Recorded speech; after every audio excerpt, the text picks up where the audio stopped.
أعوذ بالله من الشيطان الرجيم.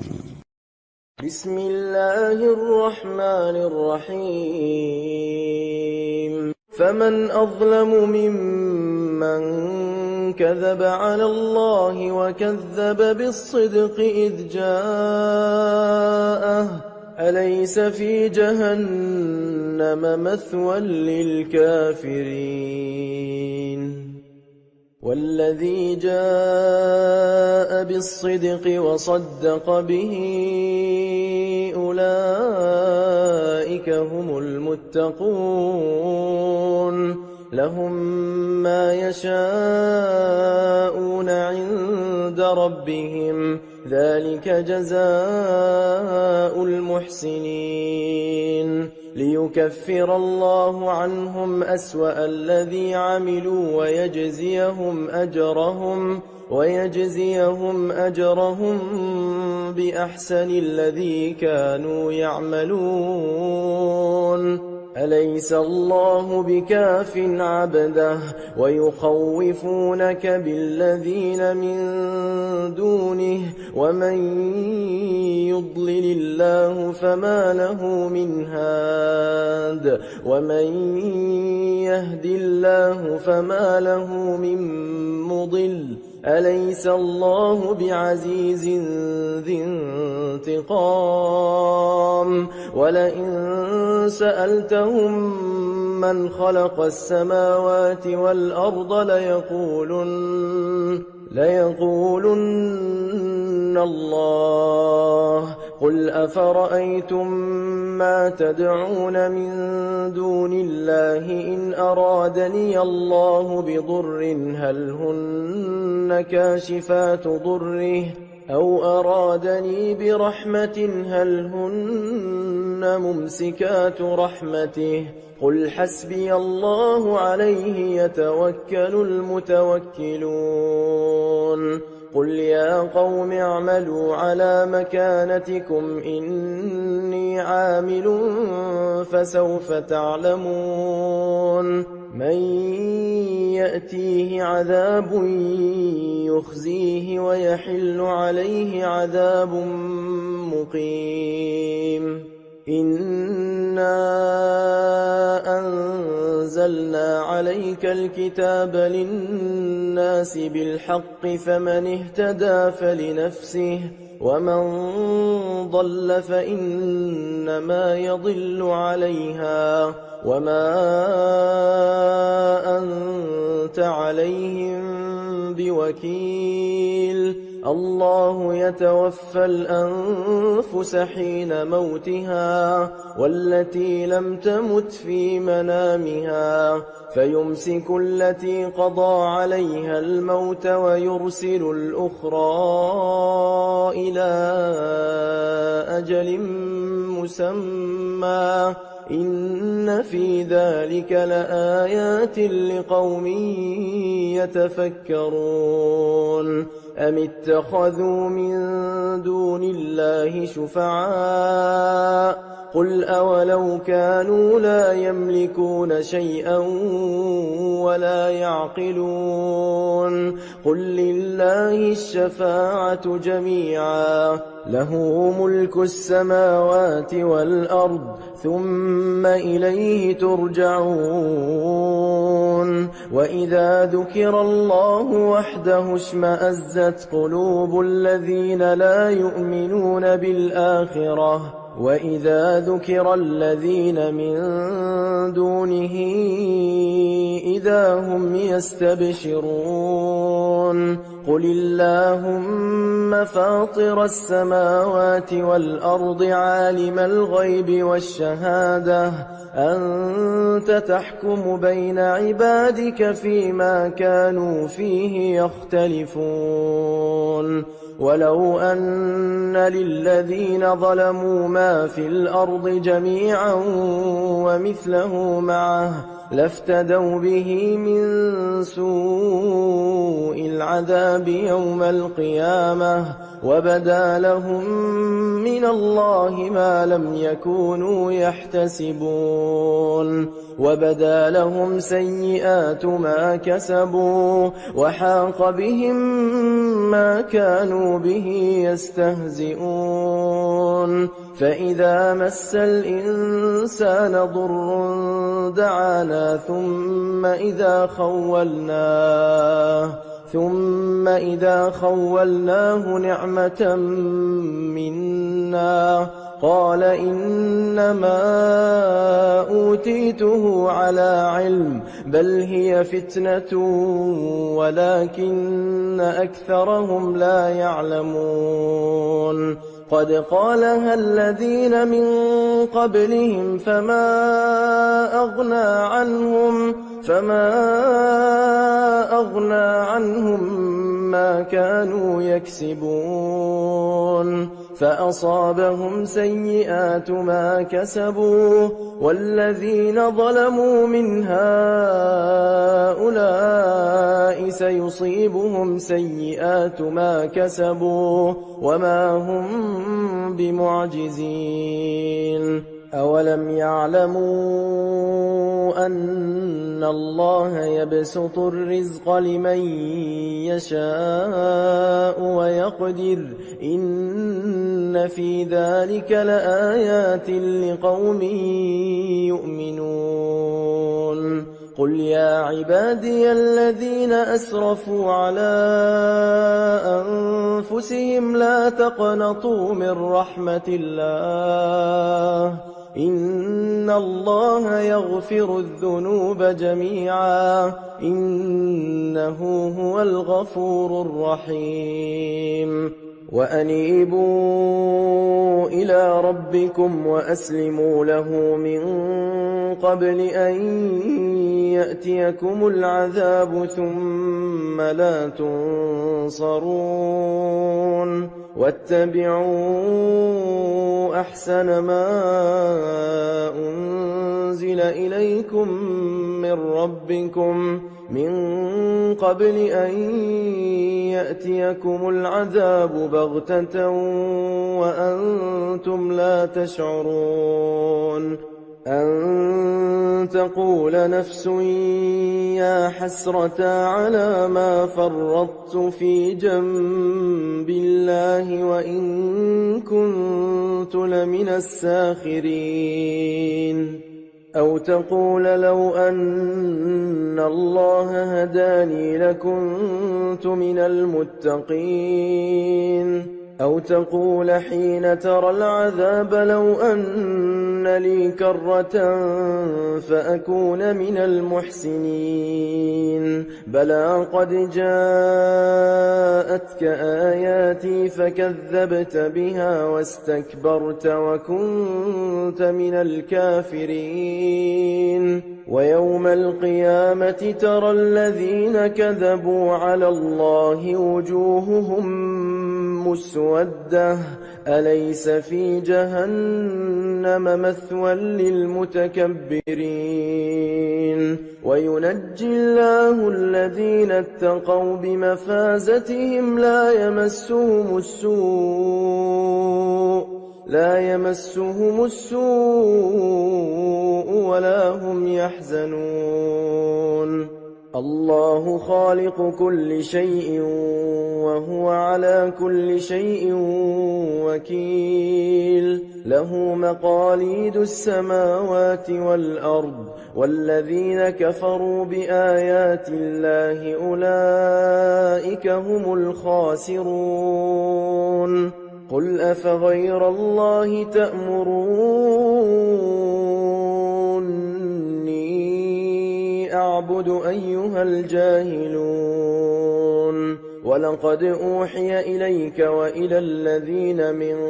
قبلك لئن أشركت ليحبطن عملك ولتكونن من الخاسرين بل الله فاعبد وكن من الشاكرين وما قدروا الله حق قدره والأرض جميعا قبضته يوم القيامة والسماوات مطويات بيمينه سبحانه وتعالى عما يشركون ونفخ في الصور فصعق من في السماوات ومن في الأرض إلا من شاء الله ثم نفخ فيه أخرى فإذا هم قيام ينظرون وأشرقت الأرض بنور ربها ووضع الكتاب وجيء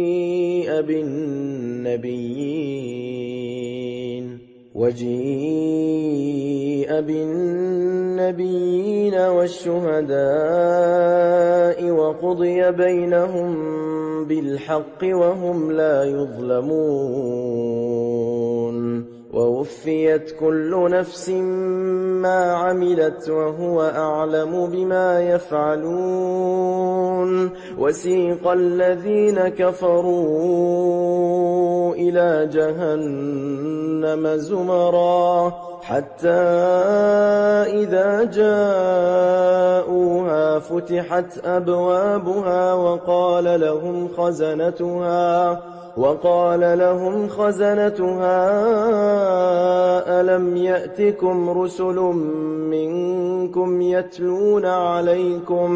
يتلون عليكم آيات ربكم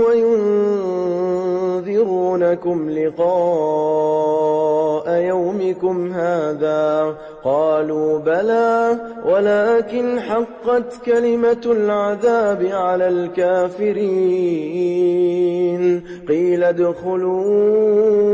أبواب جهنم خالدين فيها فبئس مثوى المتكبرين وسيق الذين اتقوا ربهم إلى الجنة زمرا حتى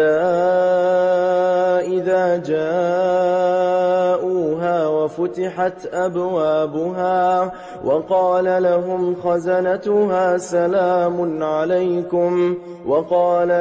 خزنتها سلام عليكم طبتم فادخلوها خالدين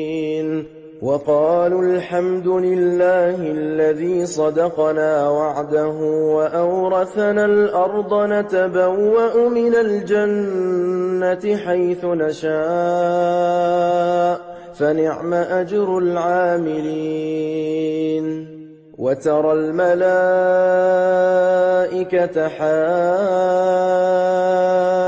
حافين من حول العرش يسبحون بحمد ربهم وقضي بينهم بالحق وقيل الحمد لله رب العالمين بسم الله الرحمن الرحيم حميم تنزيل الكتاب من الله العزيز العليم غافر الذنب وقابل التوب شديد العقاب ذي الطول لا إله إلا هو إليه المصير ما يجادل في آيات الله إلا الذين كفروا فلا يغررك تقلبهم في البلاد كذبت قبلهم قوم نوح والأحزاب من بعدهم وهمت كل أمة برسولهم ليأخذوه وجادلوا بالباطل ليدحضوا به الحق فأخذتهم فكيف كان عقاب وكذلك حقت كلمة ربك على الذين كفروا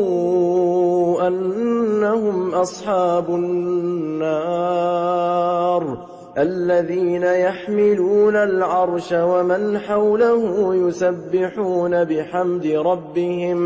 يسبحون بحمد ربهم ويؤمنون به ويستغفرون للذين آمنوا ربنا وسعت كل شيء رحمة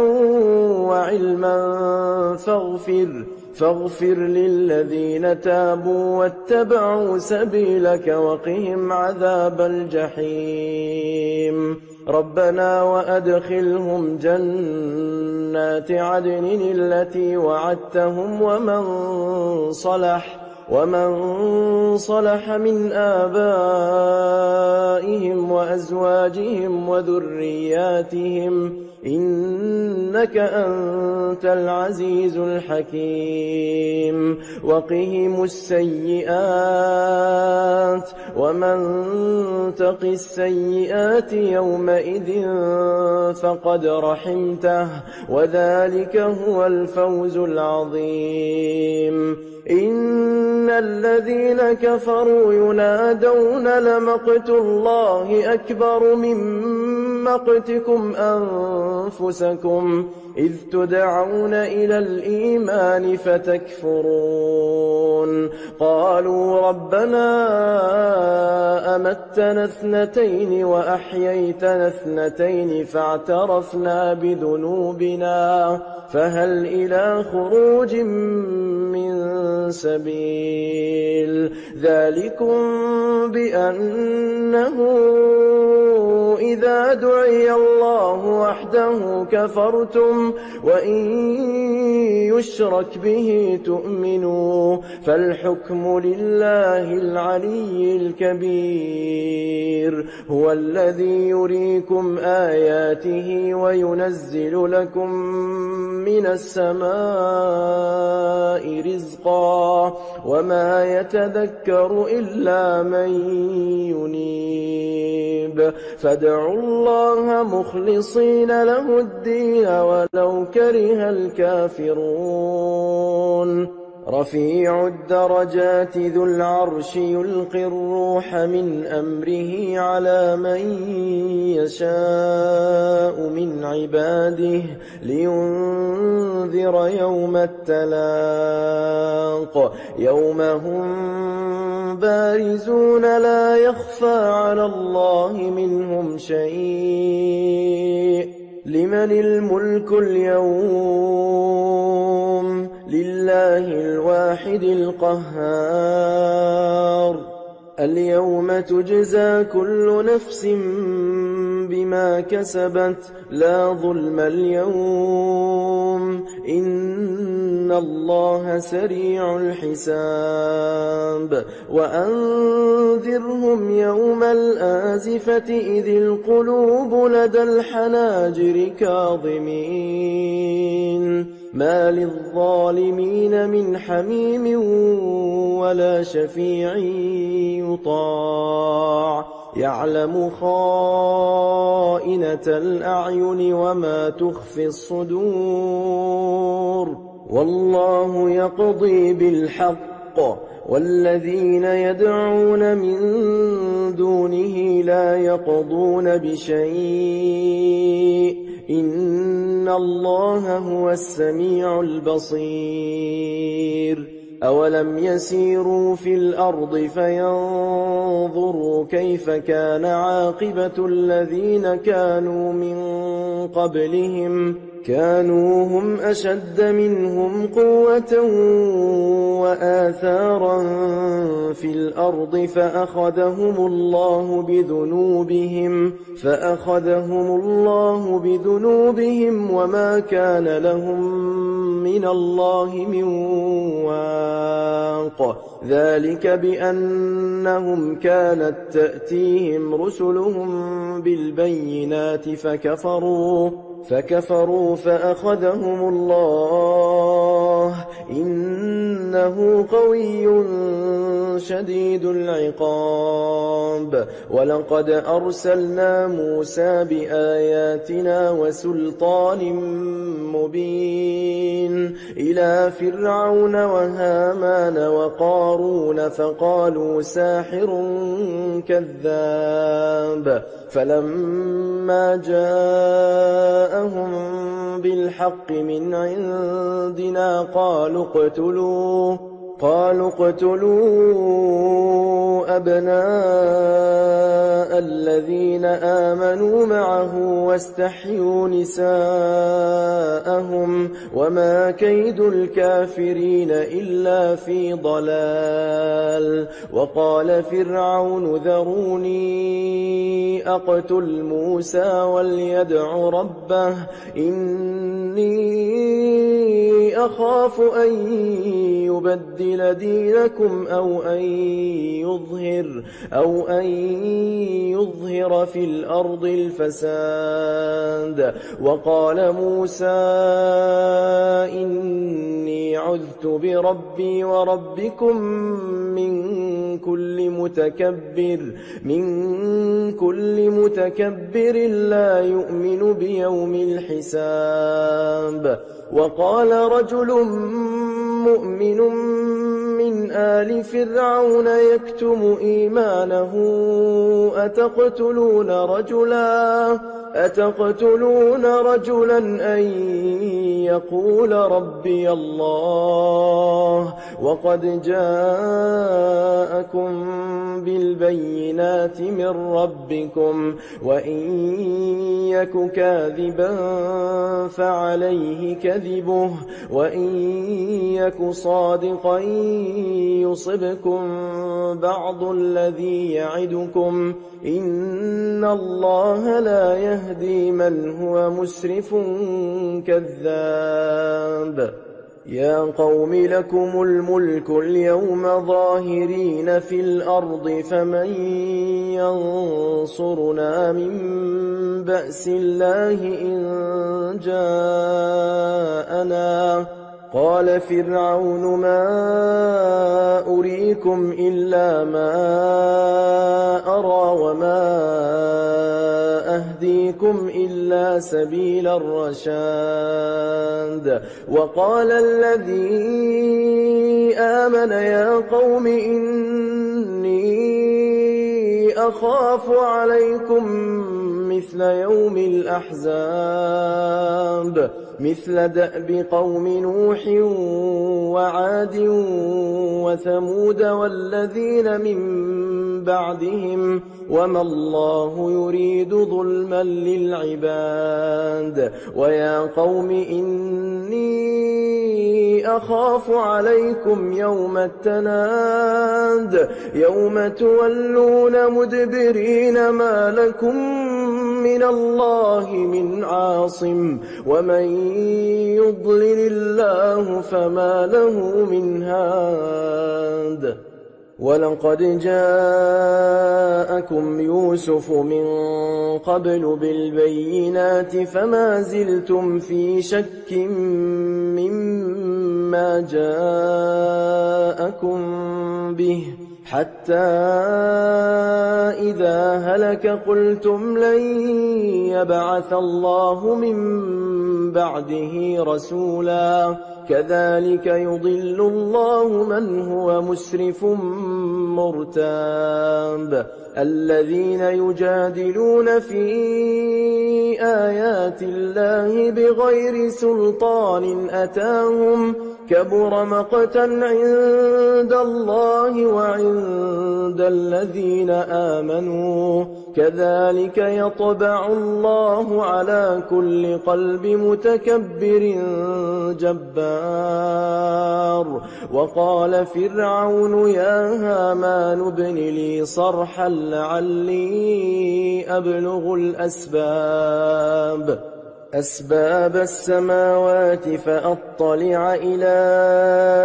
إله موسى وإني لأظنه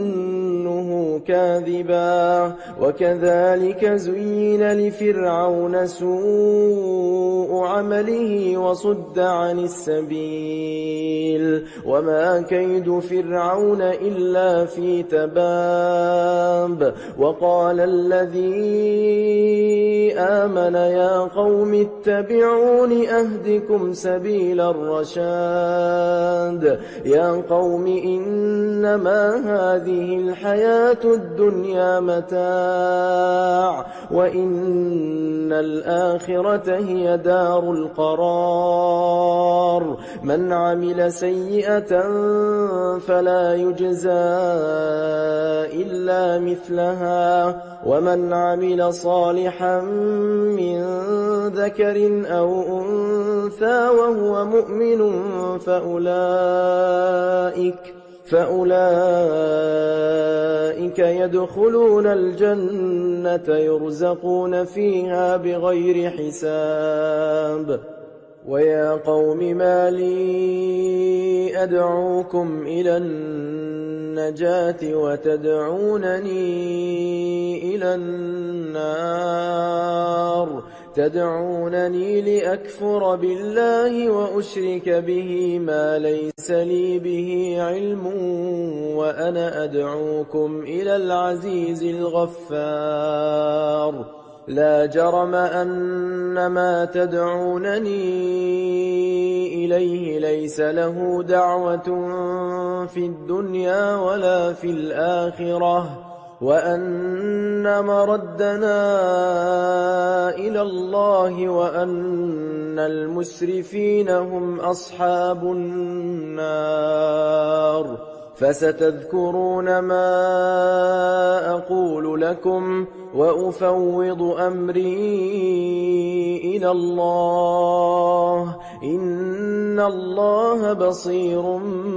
بالعباد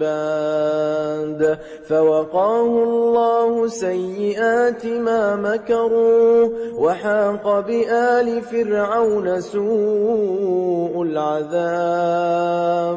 النار يعرضون عليها غدوا وعشيا ويوم تقوم الساعة أدخلوا آل فرعون أشد العذاب وإذ يتحاجون في النار فيقول الضعفاء للذين استكبروا إنا كنا لكم تبعا فهل أنتم مغنون عنا نصيبا من النار قال الذين استكبروا إنا كل فيها إن الله قد حكم بين العباد وقال الذين في النار لخزنة جهنم ادعوا ربكم يخفف عنا يوما من العذاب قالوا أولم تك تأتيكم رسلكم بالبينات قالوا بلى قالوا فادعوا وما دعاء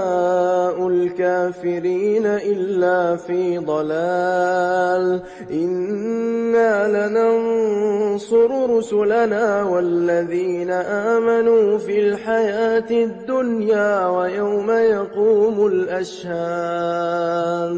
يوم لا ينفع الظالمين معذرتهم ولهم اللعنة ولهم سوء الدار ولقد آتينا موسى الهدى وأورثنا بني إسرائيل الكتاب هدى وذكرى لأولي الألباب فاصبر إن وعد الله حق حق واستغفر لذنبك وسبح بحمد ربك بالعشي والإبكار إن الذين يجادلون في آيات الله بغير سلطان أتاهم إن في صدورهم إلا كبر ما هم ببالغيه فاستعذ بالله إنه هو السميع البصير لخلق السماوات والأرض أكبر من خلق الناس ولكن أكثر الناس لا يعلمون وما يستوي الأعمى والبصير والذين آمنوا وعملوا الصالحات ولا المسيء قليلا ما تتذكرون إن الساعة لآتية لا ريب فيها ولكن أكثر الناس لا يؤمنون وقال ربكم ادعوني أستجب لكم إن الذين يستكبرون عن عبادتي سيدخلون جهنم داخرين الله الذي جعل لكم الليل لتسكنوا فيه والنهار مبصرا إن الله لذو فضل على الناس ولكن أكثر الناس لا يشكرون ذلكم الله ربكم خالق كل شيء لا إله إلا هو فأنى تؤفكون كذلك يؤفك الذين كانوا بآيات الله يجحدون الله الذي جعل لكم الأرض قرارا والسماء بناء وصوركم فأحسن صوركم ورزقكم من الطيبات ذلكم الله ربكم فتبارك الله رب العالمين هو الحي لا إله إلا هو فادعوه مخلصين له الدين الحمد لله رب العالمين قل إني نهيت أن أعبد الذين تدعون من دون الله لما جاءني البينات من ربي وأمرت أن أسلم لرب العالمين هو الذي خلقكم من تراب ثم من نطفة ثم من علقة ثم يخرجكم طفلا ثم لتبلغوا أشدكم ثم لتكونوا شيوخا ومنكم من يتوفى من قبل ولتبلغوا أجلا مسمى ولعلكم تعقلون هو الذي يحيي ويميت فإذا قضى أمرا فإنما يقول له كن فيكون ألم تر إلى الذين يجادلون في آيات الله أنى يصرفون الذين كذبوا بالكتاب وبما أرسلنا به رسلنا فسوف يعلمون إذ الأغلال في أعناقهم والسلاسل يسحبون في الحميم ثم في النار يسجرون ثم قيل لهم أين ما كنتم تشركون من دون الله قالوا ضلوا عنا بل لم نكن ندعو من قبل شيئا كذلك يضل الله الكافرين ذلكم بما كنتم تفرحون في الأرض بغير الحق وبما كنتم تمرحون ادخلوا أبواب جهنم خالدين فيها فبئس مثوى المتكبرين فاصبر إن وعد الله حق فإما نرينك بعض الذي نعدهم أو نتوفينك فإلينا يرجعون ولقد أرسلنا رسلا من قبلك منهم من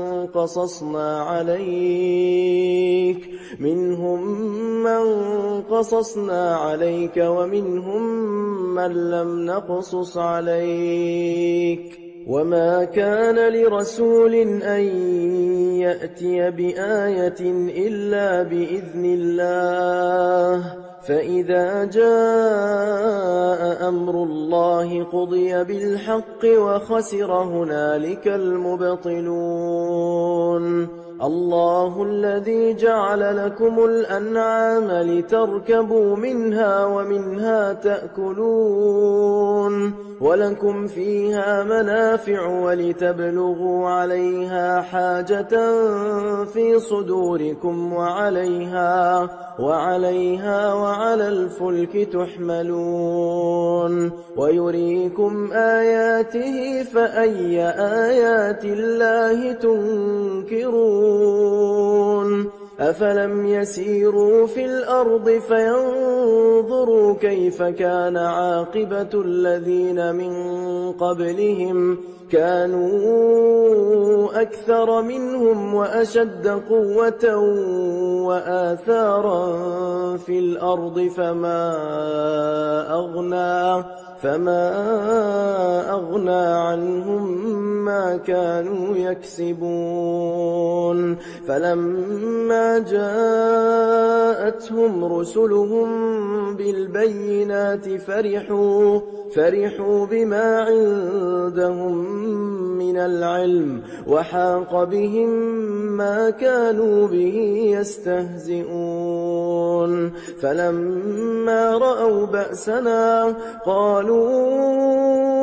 آمنا بالله وحده وكفرنا بما كنا به مشركين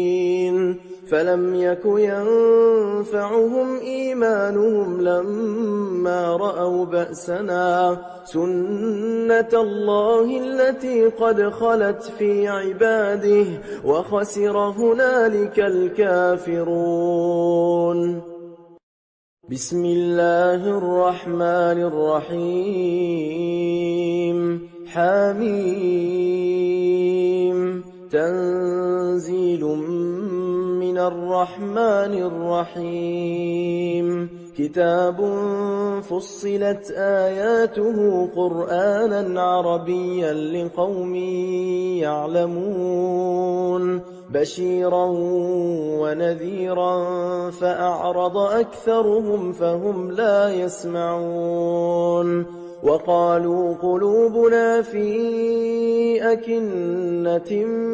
مما تدعونا إليه وفي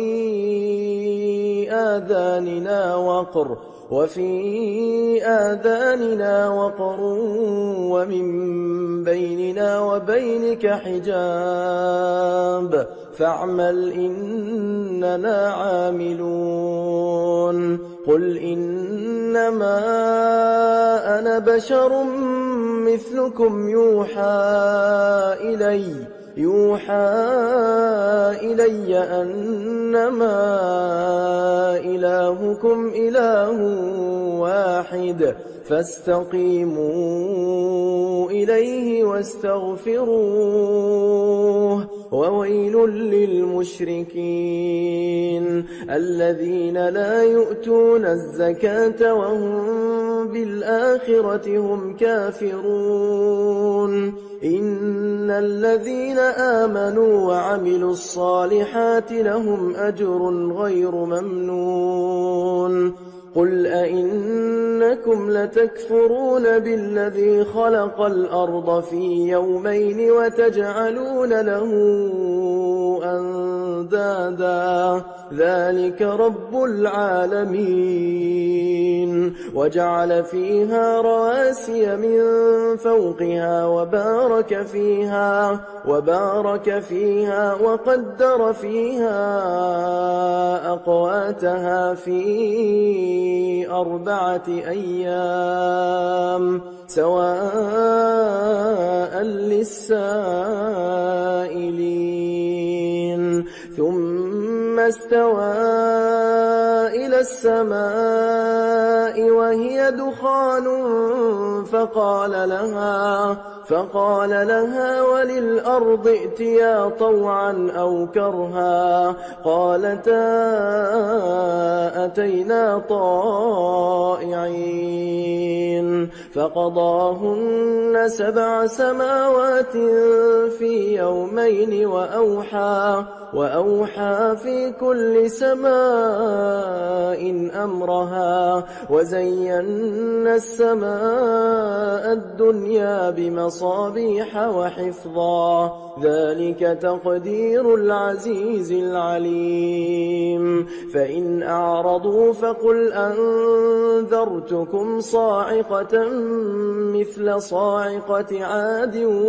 وثمود إذ جاءتهم الرسل من بين أيديهم ومن خلفهم ألا تعبدوا إلا الله قالوا لو شاء ربنا لأنزل ملائكة فإنا بما أرسلتم به كافرون فأما عاد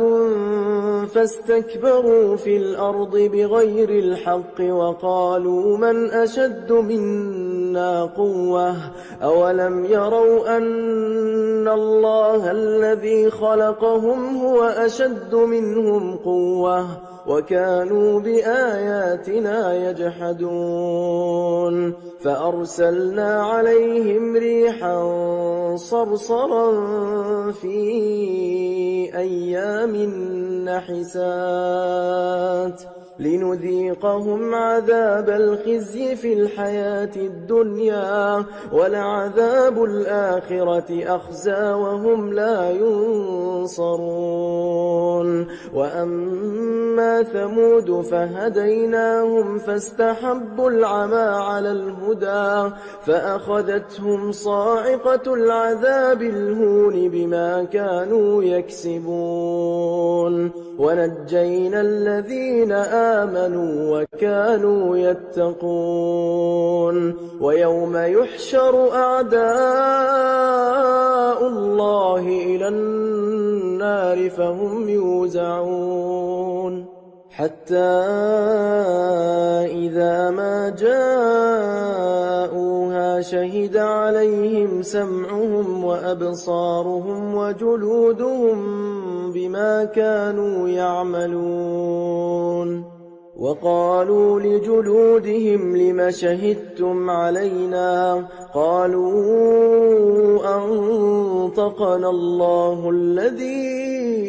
أنطق كل شيء وهو خلقكم أول مرة وإليه ترجعون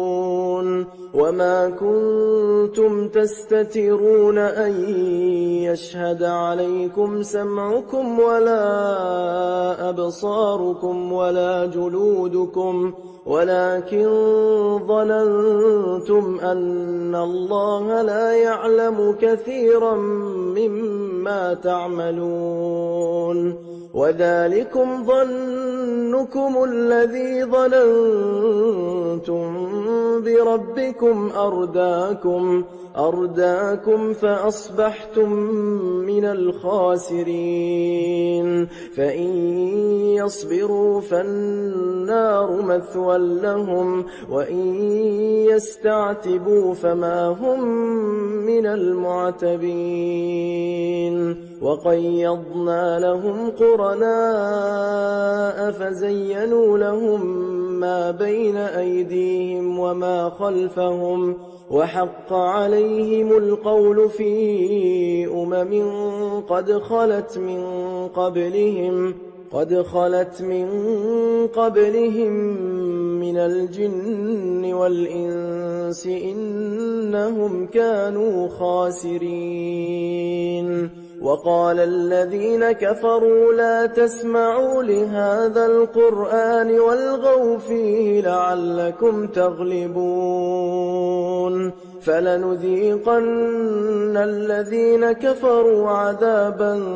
شديدا ولنجزينهم